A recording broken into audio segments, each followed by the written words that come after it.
Want to get your Airbnb earnings sent straight to your bank account?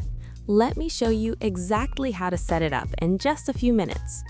First, open your browser and head over to airbnb.com. Log into your account if you're not already signed in.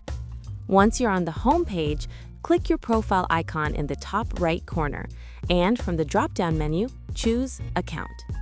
Now scroll down until you find Payments and Payouts and click on it. At the top of this page, you'll see two sections, Payments and Payouts.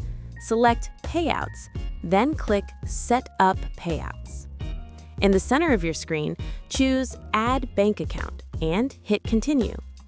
Next, select whether the account belongs to an individual or a business, then click Next.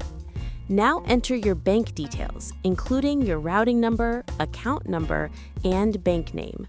Double-check everything to make sure it's accurate.